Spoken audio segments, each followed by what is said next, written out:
بقول اللہ ذکر انا اوحینا الیک کما اوحینا الی نوح و نبینا من بعدہ، اور اللہ عز و جل کا یہ فرمان انا اوحینا الیک کما اوحینا الی نوح و نبینا من بعدہ، ہم نے بلاسا اے محمد صلی اللہ علیہ وسلم آپ کی طرف وحی کا نزول اسی طرح کیا ہے جس طرح حضرت نوح علیہ السلام اور ان کے بعد آنے والے تمام نبیوں کی طرف کیا تھا۔ آپ صلی اللہ علیہ وسلم فرماتے ہیں کہ تمام اعمال دار و مدار نیت پر ہیں، اور ہر عمل کا نتیجہ ہر انسان کو اس کی نیت کے مطابق ہی ملے گا۔ بس جس کی ہجرت ترک وطن دولت دنیا حاصل کرنے کے لیے ہو یا کسی عورت سے شادی کی غرض سے ہو، بس اس کی ہجرت انہی چیزوں کے لیے ہوگی جن کو حاصل کرنے کی نیت سے اس نے ہجرت کی ہے۔ حدیث: ایک شخص حارث بن ہاشم نامی نے ان حضرت صلی اللہ علیہ وسلم سے سوال کیا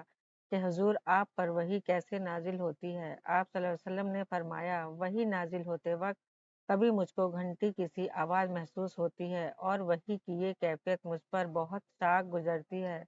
جب یہ کیفیت ختم ہوتی ہے تو میرا دل و دماغ پر اس فرشتے کے ذریعے نازل شاہ وحی محفوظ ہو جاتی ہے، اور کسی وقت ایسا آتا ہے کہ فرشتے باشکل انسان میرے پاس آتا ہے اور مجھ سے کلام کرتا ہے، بس میں اس کا کہا ہوا یاد رکھ لیتا ہوں۔ حضرت عائشہ رضی اللہ عنہا کا بیان ہے کہ میں نے سخت کڑاکے کی سردی میں ان حضرت صلی اللہ علیہ وسلم کو دیکھا ہے کہ آپ صلی اللہ علیہ وآلہ وسلم پر وحی نازل ہوئی، اور جب اس کا سلسلہ موقوف ہوا تو آپ صلی اللہ علیہ وسلم کی پیشانی پسینے سے سرابور تھی۔ آپ صلی اللہ علیہ وسلم نے وحی کے رک جانے کے زمانے کے حالات بیان فرماتے ہوئے کہا کہ ایک روز میں چلا جا رہا تھا کہ اچانک میں نے آسمان کی طرف ایک آواز سنی، اور میں نے اپنا سر آسمان کی طرف اٹھایا، کیا دیکھتا ہوں کہ وہی فرشتہ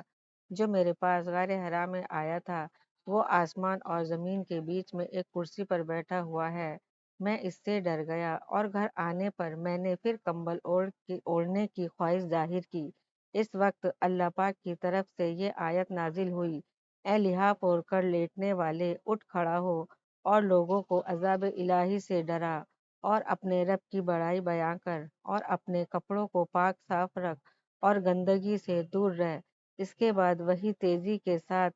پہ پردہ پہ آنے لگی۔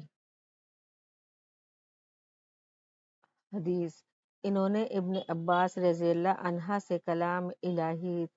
تحریک الحق کی تفسیر کے سلسلے میں سنا کہ رسول اللہ صلی اللہ علیہ وسلم تلاوت قرآن کے وقت بہت سختی محسوس فرمایا کرتے تھے،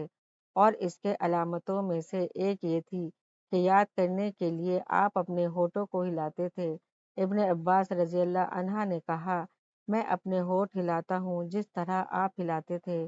سعید کہتے ہیں، میں بھی اپنے ہونٹ ہلاتا ہوں جس طرح ابن عباس رضی اللہ عنہ کو میں نے ہلاتے دیکھا۔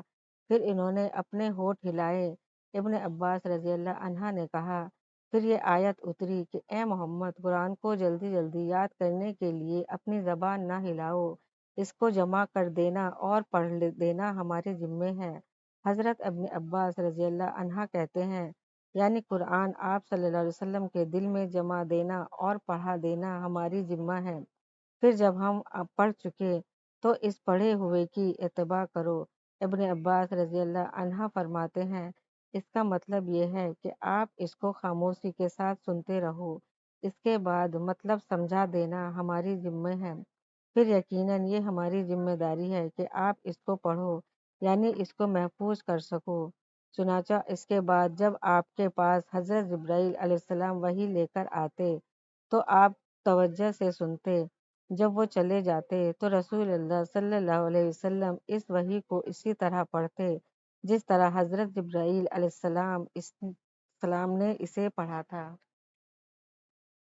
رسول اللہ صلی اللہ علیہ وآلہ وسلم سب لوگوں سے زیادہ جواد، سخی تھے، اور